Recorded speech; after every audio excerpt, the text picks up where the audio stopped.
trying to make mine better. So we ended up with structurally a much stronger story from the elimination of voiceover. However, we lost, I think, a slight sense of the clarity of that this is one person's POV, which is Dan's. We lost some of the poetics. Like one of the things in Luke's book is that it goes from like, because we're inside the head of this character who never reveals himself as a poet, but you know, it's kind of Luke Dan. He's not even given a name in the book, but it is a character that can write beautifully. That sort of ability to use words was therefore lost in just playing the scenes out as actual dramatic events. This film feels at times to be very much my story distorted through the lens of fiction. In terms of specifics, it's quite very different. The novel was different from my real life, and 5 years of writing the screenplay with Neil, our loyalty was not to the events of my life, it was to this dramatic thing that we were shaping. In a novel, you have such control as the writer, it's such an autonomous kind of place to be, and you can meander and loop back and repeat, you can go wherever you want, you completely control the emotional texture. In a sense, you're controlling much more readily the reader's emotional response to what it is that you're writing. But I was not prepared for the shock of just how powerful and immediate film is as a medium. I mean, it's absolutely, good cinema happens in your gut, whereas in some ways a really good novel, it kind of happens in your gut and your heart, but it's an intellectual filter that's going on, it's language. Film is one remove more primal than language and words. It's just visual information, and in that sense it's a whole lot stronger. The book has many chapters and they are called different things, but there is certainly not that sort of three-part structure that there is in the screenplay. In the screenplay we only ever had, I suppose we had a sense of that there was a prologue and an epilogue, and that there were three sections, and that they were divided or indicated in the screenplay by the screen fades to black. And it was quite late in the edit that Danny Cooper and I were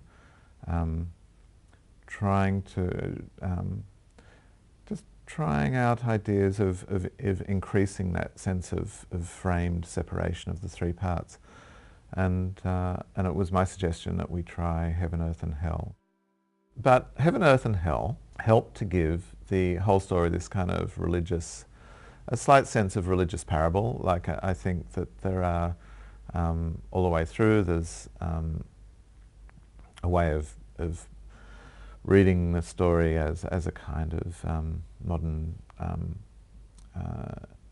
sort of loss of paradise story, that Dan and Candy are a kind of representative couple like Adam and Eve in story terms, and that they're given an Eden, which we all have, and they destroy it.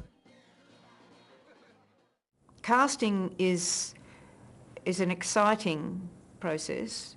I enjoy casting, and I've made films in the past when I've known that the money was there and the script was there and the director was there, and really the right person wasn't, but you go ahead, you know, and it happens with all films, that you don't get who you want. And that's why in Candy we're so fortunate, because those three roles, I can't imagine them being filled by anyone else. And I mean, that is really when luck comes in, and luck does come into film production.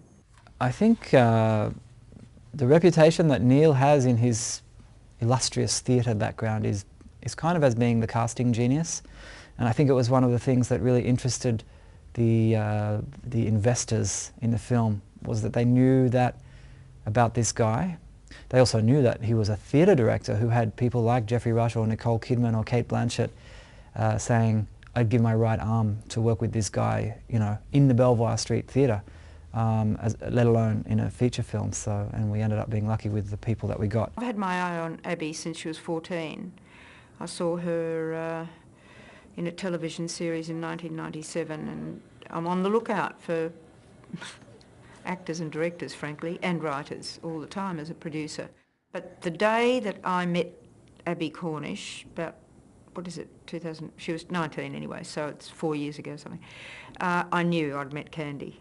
I suppose I realised this when I saw Somersault, that she is someone that just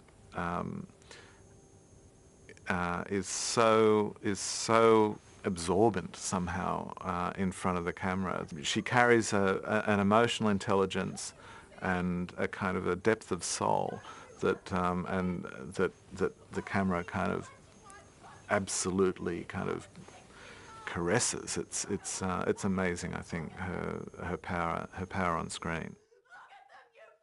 I remember I read the script probably 2.5 years ago now, and it just seemed so complete to me. You know, I didn't feel that there was any holes in it, and I was so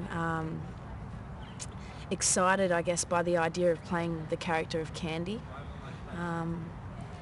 She's so full of life and just so full of, I guess, hope and so full of love, and her journey really appealed to me. I felt like it was something that I really wanted to portray on the screen for an audience to see.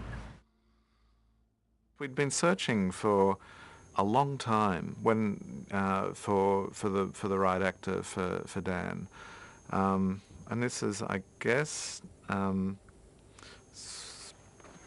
early 2003, and Luke suggested that I look at Monsters Ball, and which I did. I've only ever seen the first 30 minutes of Monsters Ball. I'm interested to go back, but really after seeing Heath doing that, almost a cameo, like it was shot in a day and a half, I think, his stuff on that film, but a side of Heath that I'd never seen. Like, I thought he was wonderful in Two Hands. And when Heath had been suggested, my reaction was that he's too heroic. Like, his natural energy is heroic. And I thought that we needed someone, I suppose, kind of grubbier or edgier for Dan. But when I saw that performance, I just thought, oh no, he's completely wonderful. Unlike any other character in the book, in the story, it was very much created with Jeffrey's voice in mind. And Jeffrey's seen the film and commented on the fact, which was extremely, I hadn't thought about it, but he said every character in this story turns 180 degrees, which I thought was a fantastic comment, because if you can manage to create a group of characters who all change, I think you can't ask for much more in terms of getting a story going. There's a great quote on the novel that's something about them needing to be together and adrift in a sea of love, which is not a bad little subtitle. It is pretty much about the intensity of a very particular relationship between a young woman in her early mid-20s, young guy, similar age, and that they happen to share this relationship with heroin, and it pushes their lives around in pretty drastic sort of ways.